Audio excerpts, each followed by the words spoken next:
Let's get some entertainment news now with Angela Bishop and Ange. Music mogul Diddy has broken his silence after the release of a shocking video. Yeah, that's right, Narelda. And a warning, this next story contains confronting images some may find distressing. Rapper and music mogul Sean Diddy Combs admits to assaulting former girlfriend Cassie Ventura in 2016 after hotel surveillance footage of the violent attack surfaced. Diddy posted this apology to his social media. My behavior on that video is inexcusable. I take full responsibility for my actions in that video. I was disgusted then when I did it. I'm disgusted now. I'm not asking for forgiveness. I'm truly sorry. We've decided to pause some moments from the security footage due to its distressing content. The video was obtained by CNN and shows Combs grabbing, kicking and dragging Cassie down a hotel hallway as she tried to escape him. The security footage closely resembles an incident Cassie described in her lawsuit that was settled last November, where she alleged years of sexual and physical abuse at the hands of Combs. The suit also alleged Combs paid the hotel $50,000 for the security video immediately after the incident. It's the latest evidence in a series of violent allegations against the rapper, all of which he has publicly denied until now. The rapper will not be arrested for the brutal attack due to Los Angeles statute of limitations. Legal representatives for Cassie Ventura have called the apology pathetic, stating Combs' most recent statement is more about himself than the many people he has hurt.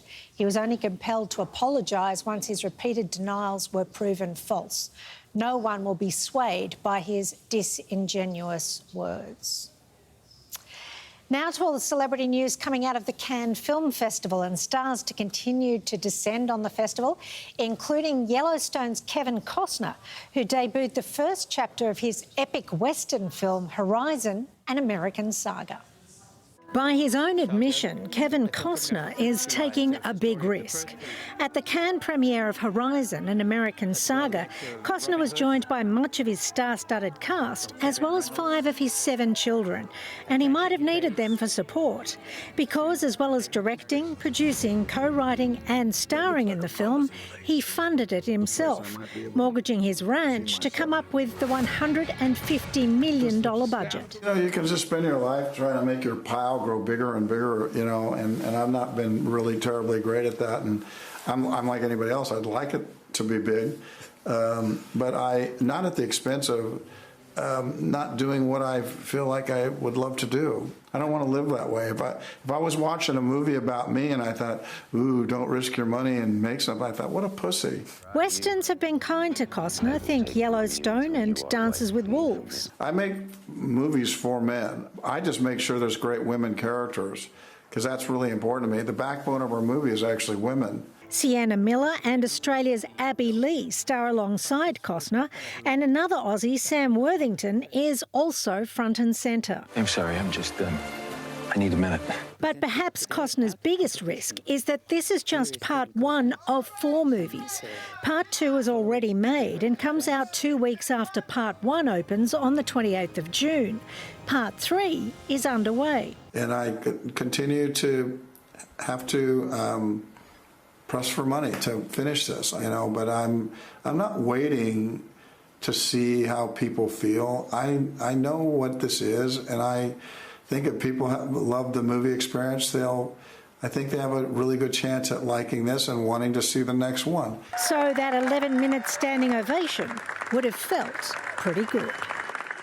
So Costner's the second director to arrive at Cannes with a self-funded film. The other one is, of course, Francis Ford Coppola with his Megalopolis. And it's a case of they've believed in this passion, they've written it, they've directed it themselves, couldn't get anyone to fund it, so they've both mortgaged the farm, literally. It was the vineyard for Francis Ford Coppola and the ranch, to pay for their own vision, except that Kevin's making 4 of them. 4 films. Sienna Miller said when she received the scripts, the 4 scripts, she thought, oh, it must be a series because there's 4 scripts. And then she went, no, it's 4 films.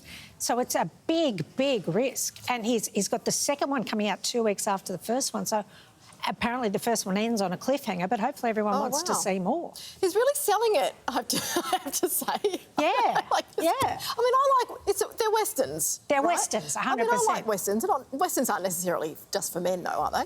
I wouldn't have thought so. No. I've always loved Westerns. Some of Clint Eastwood's too. ones. The Unforgiven's one of my all-time favourite films.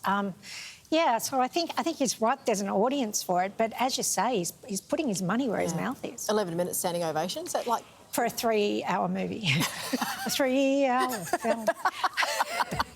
Now, acclaimed director Ron Howard was also in the French seaside city to premiere his documentary Jim Henson, Idea Man. The documentary is about the visionary creator of The Muppets, and it details his rise in showbiz using a mix of archival footage and new interviews with Henson's family. First couple of days of interviews, in a way, shaped the movie and changed it in a way. So it sort of stopped being highlights of great creative achievements, although all that stuff's in there.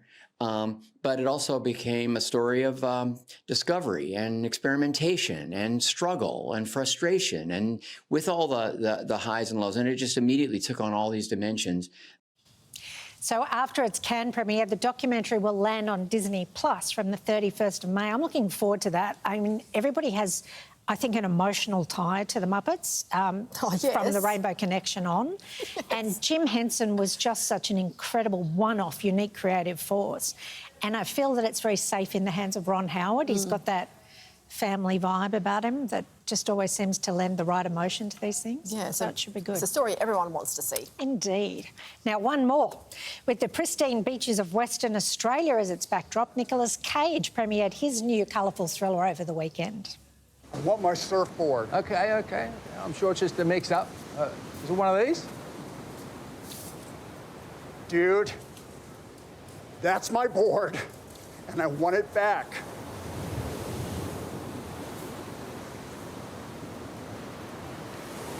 Mate, I think you've been out in the sun too long. Attending the Cannes Film Festival with the crew of The Surfer, the actor soaked up the applause at the midnight screening. The film follows Cage as a man who returns to his childhood town to find it's been overrun by a group of hostile surfers. Besides Cage, it features an all-Aussie supporting cast, including the son of country singer Casey Chambers. In a proud mum moment, the singer took to social media, writing in part, "It's not every day that I open up Instagram to a picture of my son, Talon Hopper, on the red carpet at Cannes Film Festival with Nicolas Cage." Not a bad way to launch your acting career. Just gorgeous. And now for a premiere that will be a little closer to home. Elvis star Austin Butler will be back in Australia next month. The actor will walk the red carpet at the Sydney Film Festival on the 6th of June to premiere his latest crime thriller, The Bike Riders. And that's the very latest for you. There's plenty there. Thanks very much.